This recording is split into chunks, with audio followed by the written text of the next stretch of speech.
Buen día, ¿cómo estás? Tomás Munareto te saluda. Buen día, bueno, muchas gracias por la invitación, como siempre, por recibirme para hacer más que nada análisis más de lo que está pasando hoy en la arena política, ¿no? Hoy día. Es un placer charlar con vos, Gretel. La verdad que siempre nos gusta, este momento lo esperamos con ansias. Bueno, muchas gracias. Porque, a ver, uno a veces es como que termina, si se quiere, naturalizando las relaciones que nos atraviesan en la sociedad en su conjunto y no hace un juicio crítico. Ahora, para hacer un juicio crítico es necesaria una distancia. Es difícil establecer una distancia cuando uno está pasando por momentos de necesidades puntuales. Lo venimos hablando a lo largo de todos los programas. Fíjense cómo hoy la cuestión económica es tan medular que está pendiendo un hilo la continuidad o no de un gobierno. Entonces, la cuestión material, sin duda, se convierte en una especie de óbice o de obstáculo para establecer una distancia crítica de la realidad, que muchas veces incluso hasta los medios de comunicación quizás intentan transmitir, pero está cargada de un sentido, ¿no? Incluso del sentido que nos rodea a nosotros en nuestra propia vida. Entonces, establecer esa distancia para tener un juicio crítico, digamos, que no esté cargado de un tinte, si se quiere, digamos, por el cual está cada uno atravesando, es bastante complicado, ¿no? Claro, y esto sentido, toma, Gretel, además especial importancia ahora que estamos muy cerca de las elecciones. Este domingo ya son las PASO. Exactamente.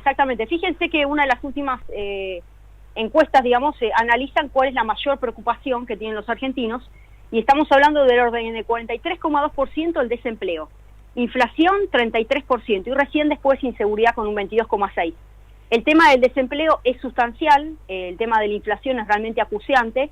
Entonces, la pregunta que nos hacemos, ¿para qué está la dirigencia? ¿Para qué están los políticos? Cuando han de alguna manera desnaturalizado la noción de lo que implica la política. Por eso, hoy cerca de un tercio de la población todavía no tiene decidido el voto, o sea, es impresionante, no tiene, incluso una de las últimas encuestas hablan de un 28,8% de un electorado que todavía no tiene decidido, y otros tantos que es una población muy importante que está queriendo votar en blanco o directamente no quiere ir a votar porque no encuentra, no tiene definido y no se siente identificado por nadie. Eso va a ser sustancial a la hora de poder definir o no un escenario de un posible balotaje o no. Entonces, ahí Gretel, perdón, Gretel, disculpa, sí. ¿A quién beneficiaría un mayor porcentaje de votantes en blanco? ¿A la oposición o al oficialismo? Bueno, a ver, nosotros venimos instando, bueno, cuando digo nosotros, puntualmente desde las columnas, venimos bregando para que no haya voto en blanco. Creo que el electorado tiene que definirse. Lo cierto es que acá lo que ha tenido el gobierno actual, con la pulverización de las otras alternativas, puntualmente el tema de lo que es la Baña Urtubey, Esper Rosales y también el tema de Gómez Centurión, cuando se languidece ese sector, y se espera que muchos de ellos no pasen el umbral electoral necesario para seguir en carrera, ese voto se espera que migre en un balotaje al ala de macrista, si se quiere, ¿no? Entonces, de alguna manera, por eso durante toda esta campaña se ha tendido a ellos mismos, el propio gobierno, a nutrirse de la grieta y a nutrirse de esta polarización. Respecto al tema del voto en blanco, sería muy atinado y osado de mi parte decir que el voto en blanco va a beneficiar al oficialismo, cuando, vuelvo a decir, está muy peleado y bastante reñido. Las encuestas están dándole hoy una diferencia a favor por pocos puntos a la fórmula Fernández, depende de quién sea la consultora que le estoy trabajando, va desde, algunos analizan de un 7,4 puntos y otros de 1,7 o 1,5, una diferencia muy pequeñita. Lo cierto es que por eso hablar de a quién va a beneficiar el voto en blanco realmente sería muy atinado. Pero lo que quiero, digamos, dejarles como correlato importante, que para llegar a este nivel, prácticamente ya a puertas de la fecha electoral, donde hay un tercio electorado que todavía no definió su voto, o puede llegar a cambiar al último momento, hablamos de que los políticos, la dirigencia, se han encargado de desnaturalizar la noción justamente de lo que implica la política, ¿no? La pregunta es que nos hacemos, bueno, ¿qué es la política, no? Justamente, fíjense que Aristóteles hablaba que la verdadera felicidad consiste en hacer el bien, ¿no? Y sí, cuando hablamos de hacer el bien, hablamos de la cosa pública. Para poder materializar esa felicidad, hay que tener en cuenta que esta ciencia que brega por propender justamente el avance, digamos, y el progreso individual del sujeto en un marco social, porque somos animales políticos. Un politicón significa que nos podemos realizar dentro de una polis. La polis es la vida social. Somos seres sociales por naturaleza. y está regido por la política para instar esa arte de beneficio al prójimo. Ahora, cuando se desnaturaliza porque hay una especie de desencanto y cuando la política no puede dar respuesta a cuestiones sustanciales, vivenciales, es cuando aparece una crisis. Y ese desencanto ya habla de una crisis de esperanza. Entonces, lejos de hablar de una crisis de confianza, que de decir, bueno, vamos a tratar de trabajar para restablecerlo, no. Ya directamente crisis de esperanza. Entonces, no hay una expectativa depositada sobre la política de parte de la ciudadanía para que sea la política el instrumento que pueda llegar a ejercitar esa vuelta, digamos, de cambio de rumbo, ese giro, ¿no?, drástico que necesita hoy nuestro país. O esa felicidad de la que hablaba Aristóteles. Exactamente, esa felicidad de la que menciona Aristóteles, y creo que acá es fundamental. Yo les comento que el fin de semana estuve dictando una charla a jóvenes, jóvenes que muchos de ellos están estudiando, están en universidades, otros están recién terminando la etapa quizás del secundario y quieren volcarse hacia la política, otros que ya son jóvenes recibidos y no saben cómo hacer. Una de las preguntas fue, bueno, estoy en el sector privado, me interesaría participar, no sé cómo iniciar. Y todavía no existen aquellas personas que puedan transmitir de manera apasionada la importancia de estar formando parte, digamos, de la arena política, ¿no?, de participar, para cambiar las cosas desde adentro. De involucrarse. Exactamente, de involucrarse. Hoy por hoy todavía sigue una camada generacional que en realidad le dicen a los jóvenes, bueno, tenés un camino por delante, seguí cumpliendo años y después podés opinar. Indudablemente hay atisbos, digamos, de concentrar poder, porque acá lo que se está disputando son nichos de poder, ¿no? Entonces, relegar esos espacios a jóvenes que quieran estar comprometidos para volcarse hacia la política es todo un sendero bastante difícil y sinuoso como para poder transitar. Lo puedo decir en primera persona, que desde los 16 años que estuve involucrándome en política, y fue siempre bastante complejo, ¿no? Y a veces el juego político, cuando es difícil que las estructuras dejen la participación, hacen que nos impulsen a tomar decisiones, de decir, bueno, ¿cuál es el armado que hay que hacer en vistas A, ¿no? Y hay que motivar a los jóvenes a que no es imposible, ¿no?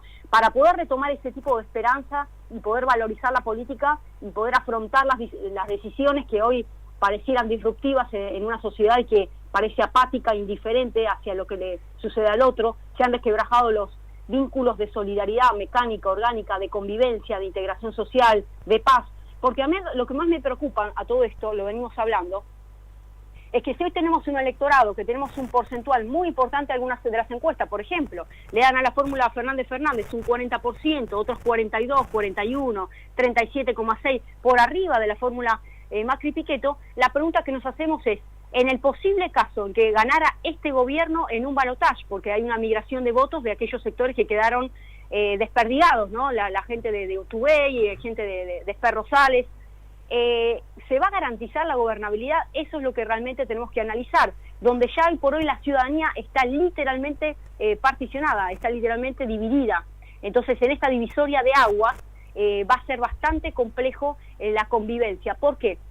Si estamos hablando que la mayoría de las expectativas de aquellos que no se mueven del nicho concentrado del macrismo o del nicho concentrado de los Fernández, dicen que votarían a esta fórmula por el hecho de que no vuelva, sea el modelo Macri, o por el hecho de que no vuelva, sea el modelo K.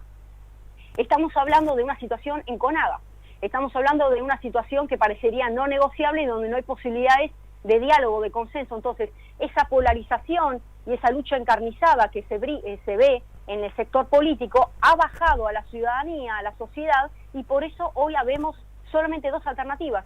Entonces, en el caso en que gane una u otra opción, la pregunta es, ¿cómo será la convivencia de ahora en más?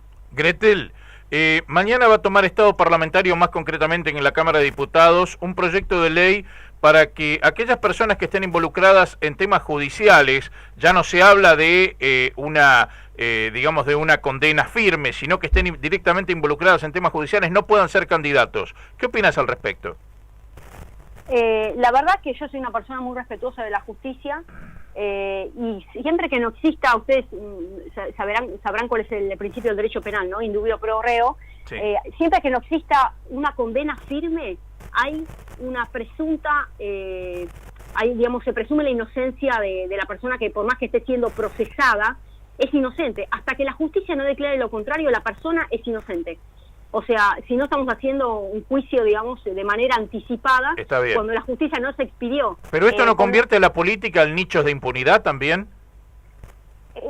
Y a ver, es bastante complejo porque acá, a ver, lamentablemente lo que estamos pasando por alto son los fueros íntimos de la persona, donde tendría que haber una especie de distancia y una cuestión de cuestión moral, donde la persona misma se aparte y diga, bueno, estoy siendo procesada, estoy afrontando un juicio, independientemente de cuál sea el resultado, decido por este momento no presentarme a ser candidato, pero es una cuestión del fuero íntimo.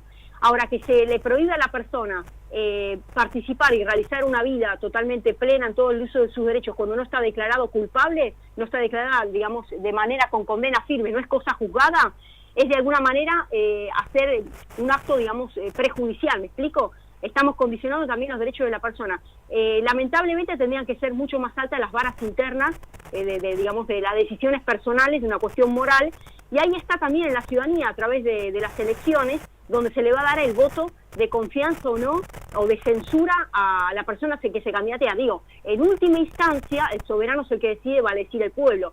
Más allá de que se quiera tratar de imponer a través de la justicia una decisión de que aquellas personas que estén siendo procesadas o con avances en determinados tipos de, digamos, de procesamiento judicial, por más que no exista condena y que no se le permita participar, yo creo que en última instancia va a ser el soberano, que es el pueblo, el que decida si la persona está en condiciones o no de ocupar una banca.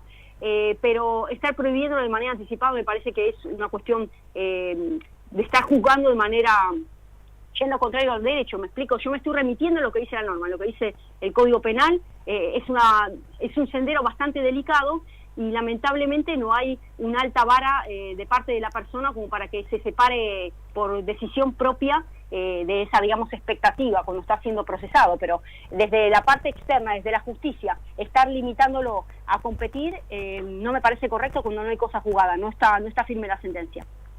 Gretel, buenos días, Jessica te saluda.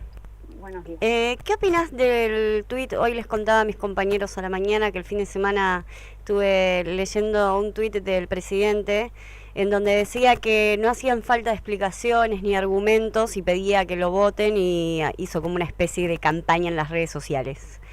¿Qué opinas al respecto de esto, de su declaración de no tener que dar explicaciones? Bueno, a ver, por una cuestión básica, digamos, le compete quizás una vara doble a una persona que hoy por hoy no es un dirigente político más, sino que nada más y nada menos está presidiendo el Ejecutivo, ¿no?